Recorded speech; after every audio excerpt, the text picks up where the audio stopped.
9वां अध्याय।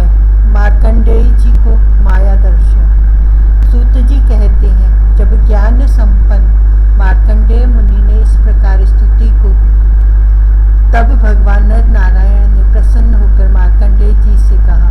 भगवान नारायण ने कहा, सम्मान्य ब्रह्म ऋषि शिरोमणि, तुम चित्त की एकाग्रता, तपस्या, स्वाध्याय, संयम और मेरी अनन्य भक्ति से सिद्ध हो गए हो।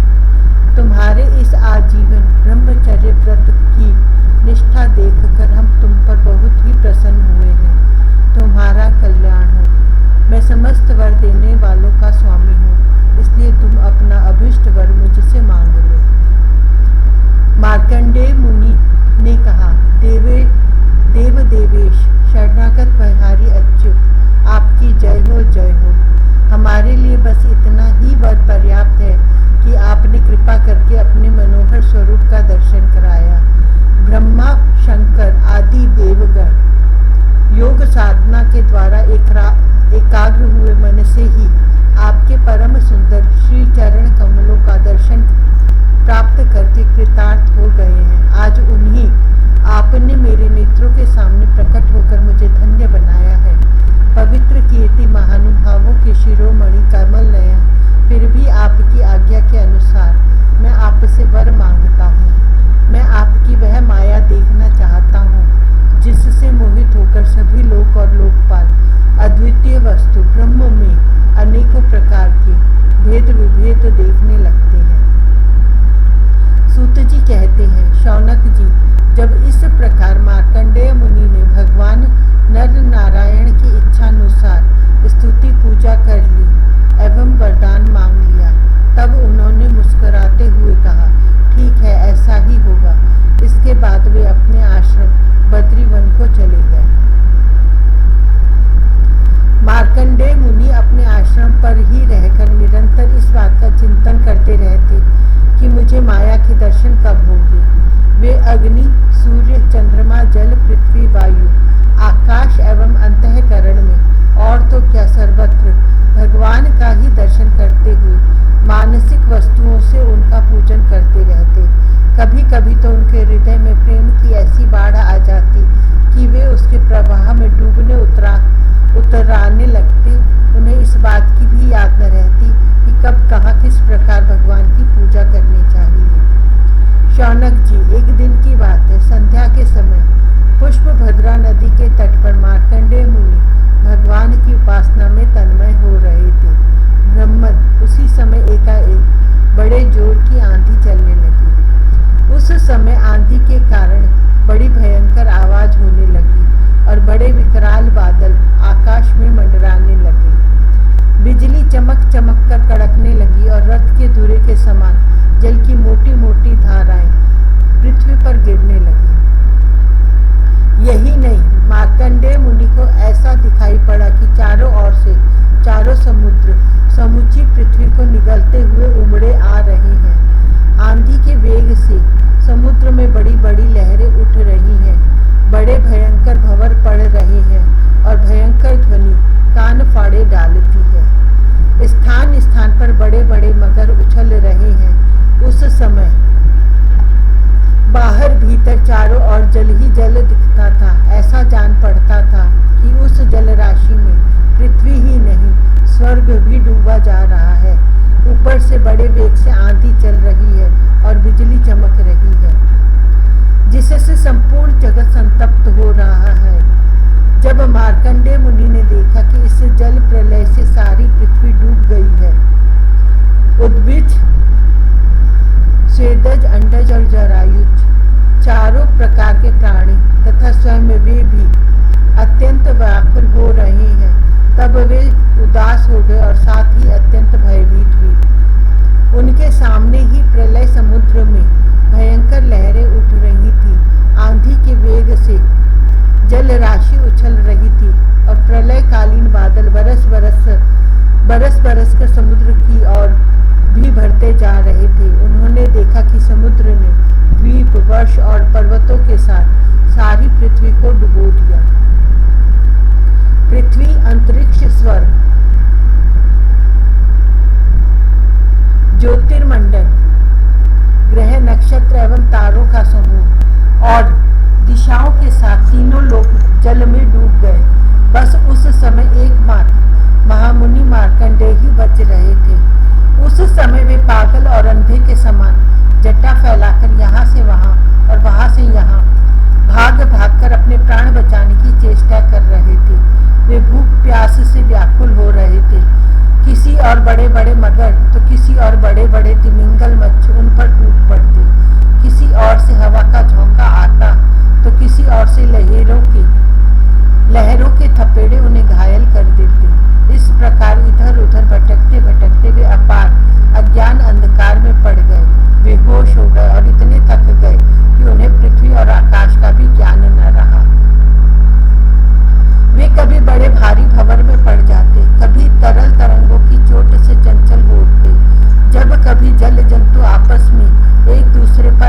सुंदर छटा छिटक रही थी, जिससे आसपास का अंधेरा दूर हो रहा था। वह शिशु मरकत मणि के समान सांवला सांवला था। मुख कमल पर सारा सौंदर्य फूटा पड़ता था।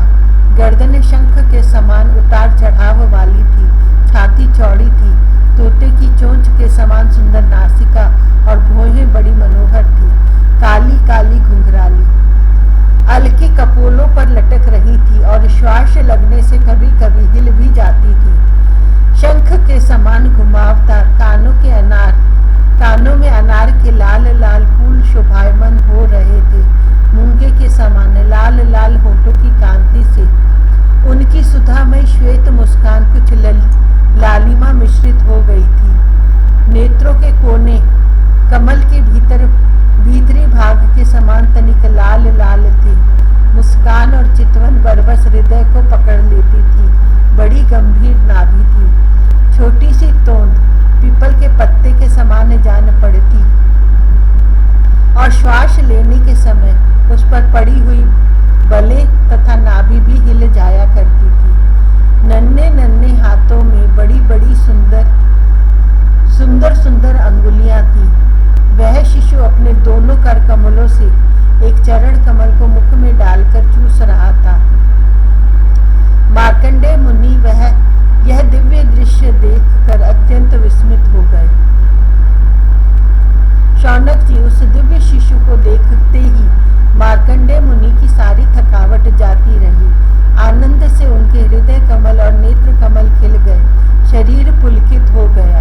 उस नन्हे से शिशु के इस अद्भुत भाव को देखकर उनके मन में तरह तरह की शंकाएं, यह कौन है इत्यादि आने लगी और वे उस शिशु से ये बातें पूछने के लिए उसके सामने सरक गए।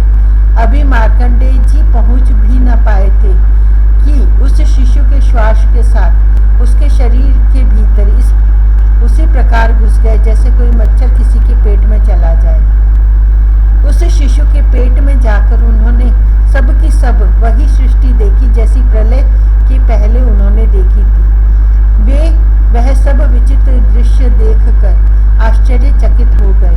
वे मोहवश कुछ सोच विचार भी न सके। उन्होंने उस शिशु के उदर में आकाश, अंतरिक्ष, ज्योतिर्मंडल, पर्वत, समुद्र, द्वीप, वर्ष, दिशाएं, देवता, दैत्य, वन, देश, नदियां, नगर, खाने, किसानों के गांव, अहीरों की बस्तियां, आश्रम, वर्ण, उनके आचार व्यवहार, पंच महाभूत, भूतों से बने हुए प्राणियों के शरीर तथा पदार्थ, अनेक युग और कल्पों के भेद से युक्त काल आदि सब कुछ देखा।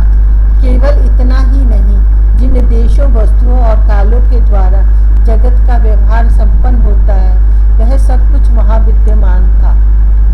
कहाँ तक कहें, यह संपूर्ण विश्व न होने पर भी वहां सत्य के समान प्रतीत होते देखा। हिमालय पर्वत, वही पुष्पभद्रा नदी, उसके तट पर अपना आश्रम और वहां रहने वाले ऋषियों को भी मार्कंडेय जी ने प्रत्यक्ष ही देखा। इस प्रकार संपूर्ण विश्व को देखते देखते ही वे उस दिव्य शिशु के श्वास के द्वारा ही बाहर आ गए और फिर प्रलयकालीन समुद्र में गिर पड़े। अब फिर उन्होंने देखा कि समुद्र के बीच में पृथ्वी के टीले पर वही बरगद का पेड़ ज्यों का त्यों विद्यमान है और उसके पत्ते के दोने में वही शिशु सोया हुआ है। उसके अधरों पर प्रेमामृत से परिपूर्ण मंद मंद मुस्कान है और अपनी प्रेमपूर्ण चितवन से वह मार्कंडेय जी की ओर देख रहा है। अब मार्कंडेय मुनि इंद्रियातीत भगवान को, जो शिशु के रूप में क्रीड़ा कर रहे थे और नेत्रों के मार्ग से पहले ही हृदय में विराजमान हो चुके थे, आलिंगन करने के लिए बड़े श्रम और कठिनाई से आगे बढ़े। परंतु शौनक जी, भगवान केवल योगियों के ही नहीं, स्वयं योग के भी स्वामी और सबके हृदय में छिपे रहने वाले हैं। अभी मार्कंडेय मुनि उनके पास पहुंच ही न पाए थे कि वे तुरंत अंतर्ध्यान हो गए और ठीक वैसे ही जैसे अभागे और असमर्थ पुरुषों के परिश्रम का पता नहीं चलता कि वह फल दिए बिना ही क्या हो गया। शौनक जी, उस शिशु के अंतर्धान होते ही वह बरगद का वृक्ष और प्रलय कालीन दृश्य एवं जल भी